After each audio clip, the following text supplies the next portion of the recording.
Hi, everyone. Welcome to the first aDICKdid podcast.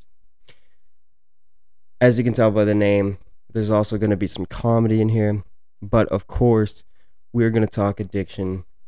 It's a huge point in my life. Actually, it has overtaken over half my life, so I have a little bit of knowledge of the subject now, and I'd like to share it to you guys to hopefully help people that are struggling with it. And as I tell the story, I find it helps myself. So I feel like both parties can get something out of it, so why not do it? This episode is going to be called Rehab, Relapse, and Recovery. Um, when I had asked on social media about doing a podcast, everyone kind of seemed to want to know why and where it began. So I feel like this story is going to be the best way to do the first episode. Um, Actually, we did film an episode before, and there was like a baby crying in the background. My hand was all over the mic, and the recording portion of it just didn't go all too well. So that one will forever be hidden in my iPad. But hopefully, this one actually makes it out to you guys. And if it does, thank you for listening. Thank you for watching. Please like and subscribe. And hopefully, you enjoy the episode. So, to tell you guys I why I had to quit drinking and drugging, the straightforward and most honest answer is it was killing me.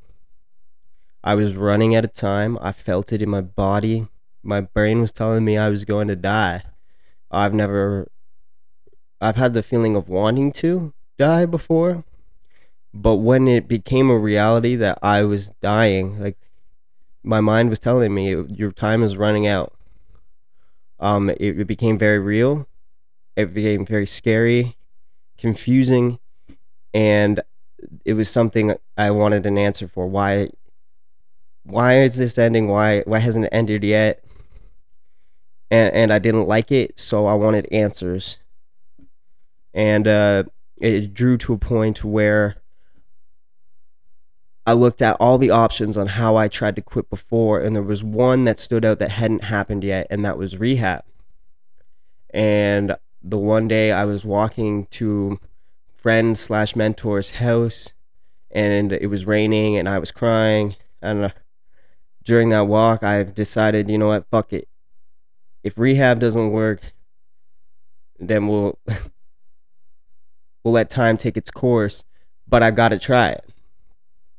And so I made that decision. I walked to his house. I told him that's what I wanted to do. And we went full force into getting into rehab. I went to detox first. That was quite the experience. You get locked in a building for 5 days. And basically, it gets the stuff out of your system. And it starts to really put into reality where you're at in life. Definitely scary. There's people, going through some major withdrawals. You're not just with people that use the same substance as you. It's all substances like heroin. I mean, alcohol is very bad. Like the withdrawals from alcohol are almost just as bad as heroin. And you're right there with it. You're sleeping beside other men that are struggling with the same things. And it's very real. And if that doesn't wake you up a little bit, it should. So yeah, we did that. It was a month period before I was officially going to rehab. And honestly, the weekend before I relapsed, and I didn't want to tell anybody. So I went to the rehab, and I didn't get let in because you had to be 7 days sober first. You do a pee test. I failed, and that was pretty crushing to me. So I went to another detox the same day, and that one was really real. That's in London, Ontario. It's at like the Salvation Army, and at that Salvation Army, the tent city had recently been closed in the city, so that's where everyone had gone to stay. And it's pretty real out there, man. There's people bagging needles out front, throwing pipes around. Like, you could walk right back out into those streets right quick if you wanted to, and probably get the first fix for free if you wanted. But after that, you're gonna have to pay, and you're stuck with these guys. So definitely a real experience. After that, I went to rehab, and rehab was a great experience. It was an educational experience. Probably in that short 19 days term, I learned more about myself than I had in years. Quite a lot of questions I had in my head. I was finally around others that that were like me and understood me and were willing to accept their faults. Um, I found in the streets, I was always looking for people that were the same as me, but those people weren't ready yet to actually face those demons, right? So there's always a front. There's always like this wanting to prove yourself mentality. You're so hard. You're so tough, and ego gets in the way of actually fixing anything. If you're still stuck in your ego and not willing to accept, you're blocking yourself off from your full potential. I find acceptance is a huge part of life. Acceptance and gratitude. You will find that in the rehab, and if you go into the program, you'll find that. But yeah, that time period was, I learned so much. There was a certain movie I watched, and it was from the author of the AA book. I believe it's Bill Smith. If I'm wrong, I'm gonna be very upset about this, but it was about his wife's perspective, and watching that, really, I just kept seeing myself being that man, and the looking at the eyes of the loved ones, all those times that I was intoxicated and messed up in these situations in public, and I remember those eyes the entire time, just shame and fear, and it was a very eye-opening experience for me. It taught me so much, and then there was things that I learned there that I really didn't take a grasp of until I actually relapsed. I don't suggest an ever relapsing. It's not a fun process, but I had already been going through about 10 years of relapsing because I tried to quit many times. I was just never very successful at it. I think before the rehab stint, the longest I had ever gone was about 3 months sober. I think that's about how long I lasted through the rehab situation. And again, my ego had gone in the way. I was hanging around people that were drinking and doing stuff, and I was looking at these guys that are talking about like, oh, I did this and I did that, and I'm like, yeah, you guys are pussies, okay? I was like, you want to know about that real? Well, I'll show you that real shit. And I just got wrapped up. Talking about my past, the past doings, and trying to one up others and show my like street cred. And I got wrapped right back up in that life really quickly. And that's what they tell you in rehab. If you are going to, like, if you relapse, you don't start back over. You don't start back at the beginning like when you were 13 years old and you had your first drink. No, you start right back where you left off. You go just as hard, and you want to get there even faster. So, but this time around, there's more shame involved. I was embarrassed. I was so embarrassed. I had felt like I had let everyone down. And not myself. Well, I definitely let myself down. But I was looking at everything like, wow, all this heartache I've put through, everyone through, and then they finally thought I was going to make it out, and I'm right back here. And I'm right back in this dirty hole. And I didn't like myself even more now. And it got dark. Like, there was one morning I had just crashed my car, and I took all my savings, and I was gonna go to town and just use it all, and I was hopefully it would end, because I was so sick of this, like, so sick of making mistakes, so sick of feeling this internal feeling like it was never gonna end, it's never gonna stop. And thankfully, I had one phone call left to my phone, 1%, and I called my father. Thank you for picking me up, Dad. And at that time, like, all I want to do is for it to stop, and I just didn't feel like I could. And and that shame that I had inside of letting everyone down, especially at this point, my dad took me in, and they put up with a lot of stuff. My whole family has, and to let them down yet time and time again, it's heartbreaking. And when you continue to indulge in this life after they keep helping you feel so guilty, but you feel like they don't think you do, which I really did. I couldn't stop. It's an unexplainable feeling. I could tell you, no, I'm not gonna do this, all the way to the drug dealer's house. I could. I know I would believe it at that time. I really didn't want to do it, and all of a sudden I'm in that dealer's house for the next 3 days. You know what I mean? It's a very sad experience, but like I've learned so much from that whole time period in my life. I would not be the person I am today without going through all that stuff. Without being homeless, losing everything, just surviving through that whole scenario. It's a very, very dangerous life. And anybody who's going through it understands for sure. And anyone who's been through it knows what it's like. Even if, because of course I went to the drugs and all of that other stuff, which gets very risky. But even as an alcoholic, you do things you shouldn't do. That your thought process just isn't there when you're intoxicated. On no matter what it is, you start to be careless, carefree, careless about yourself, careless about the ones you're around, and that can very easily turn into a bad situation very quickly. And now to the time when I really put an end to everything. So there was a weekend I had indulged in everything, and I had asked my friends around me. I was like, "Hey, like I need some help here. I can't be around this stuff. Like I obviously can't handle it. I'm so sick of this." Da da da da. And then it came to like not even a week later, we went out for some wings, and I was gonna have a beer, and that's it, right? And of course, drugs get mentioned, and at that time, literally, I was just like, "Fuck it!" Like right now, I'm gonna party it up like nothing even matters, and I'm gonna go as hard as I can for the next couple days, and after that, I'm going to detox, and I'm going to quit. I'm never gonna do this again. And I have no idea why that specific moment was the moment, but that was the moment I decided I was going to split all ties with anybody that would draw me back in. Um, I was this. If I was going to live life, I was going to live it my way, and I was sick of letting something control me. And something sparked, and I spent an entire 3 days getting messed up and in some sketchy situations. And I got a cab ride home at like 3 in the morning at the end of it, and 2 days later I was in detox. I did my time there. It was really weird. It was COVID times, so we had to wear masks. um Very just uncomfortable feeling.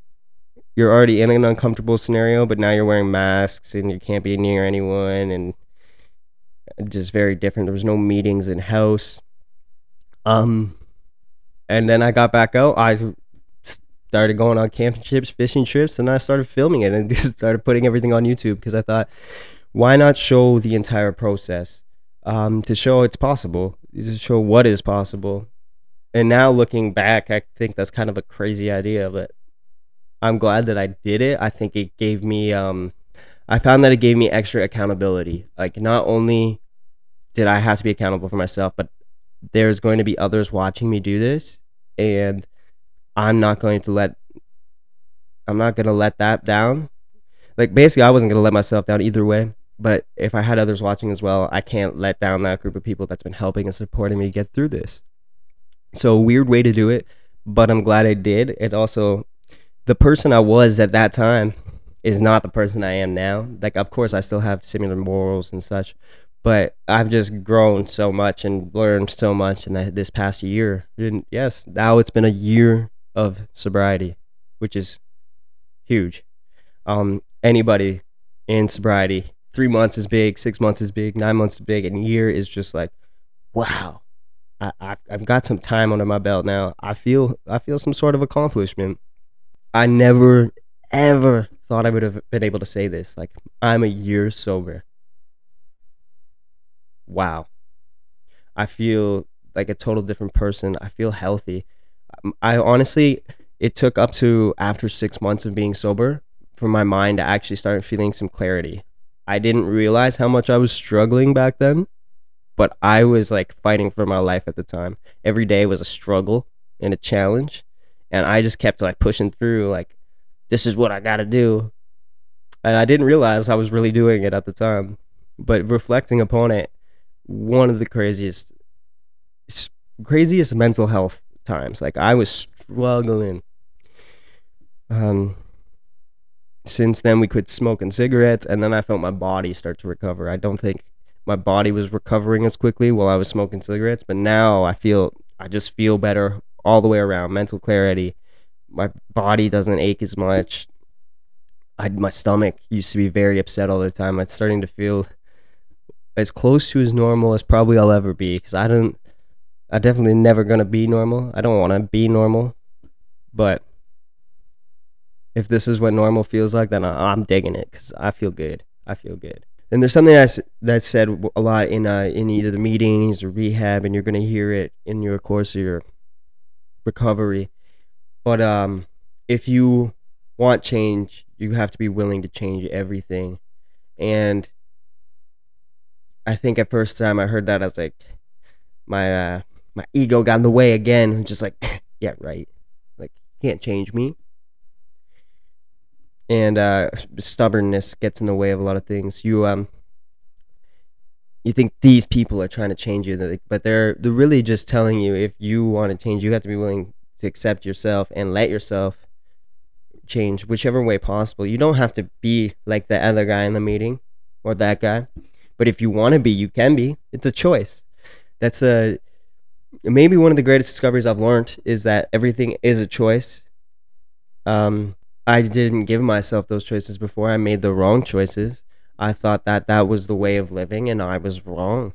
Um, I think we come into society, especially in our teens, and we see people drinking and having a good time, and we think that's where we want to be 'cause they look happy. And you don't go home with that person. You're not inside the mind of that person. They may not be that happy. Alcohol is a great way of pretending that everything's okay when it's not. And for some of us, we can't just use it a little bit, we use a lot of it. And you don't need to use it. It's not to your benefit to use alcohol or drugs. It's honestly, in my opinion, it's to nobody's benefit. Of course, that's after going through what I've gone through. So to me, it's gross. It makes me feel sick because all it has done for me is take from me. It took away almost 10 years. Of course, I learned a lot in those 10 years, but I can only imagine what I would have been capable of doing in those 10 years if I never used it. But I wouldn't have learned the life lessons I have. So I'll take it how it is, and I will use it to my advantage now. I find it kind of funny how alcohol is so socially acceptable when it is very, very deadly. It tears apart families. It makes people very sick. It causes cancers. Um, but socially, in the media, it is the most accepted thing to do.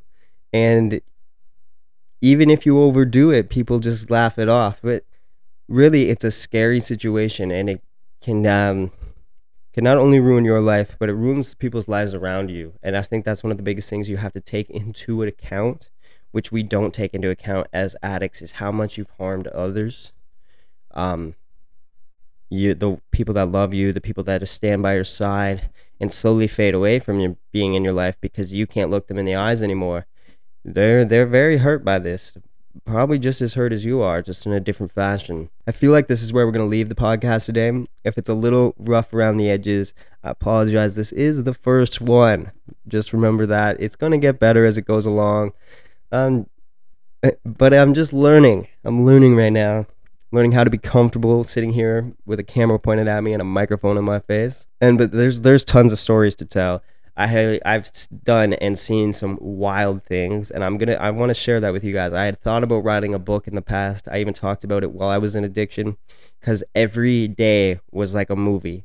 Like, there was unbelievable things happening while everyone is doing their normal life, going to work, and I was doing risky things. And while you do risky things, crazy things happen to you. People want to hurt you. You want to hurt them. Oh man, that sounds really bad, but there's a lot of truth behind it. It's not not the normal average life, and you do not want to live that way. But again, please like and subscribe.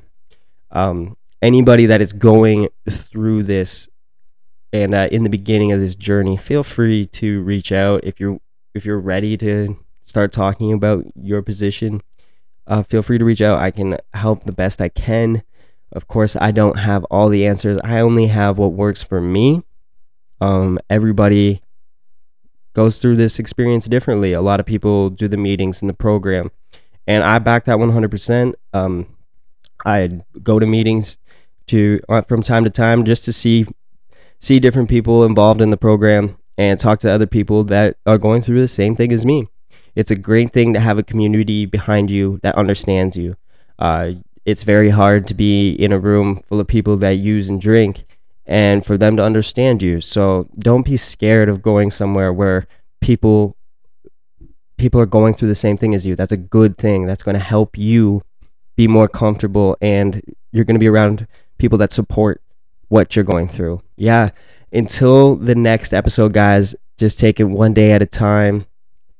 Some days are worse than others, but it's those good ones that we live for. So keep moving forward, and eventually there'll be more good than bad. I can promise that, because in the short period of time, it's only been just over a year, but my life has changed dramatically, and I can promise you that life only gets better the better you treat yourself. Thank you for watching, guys. Until next time, one day at a time, baby.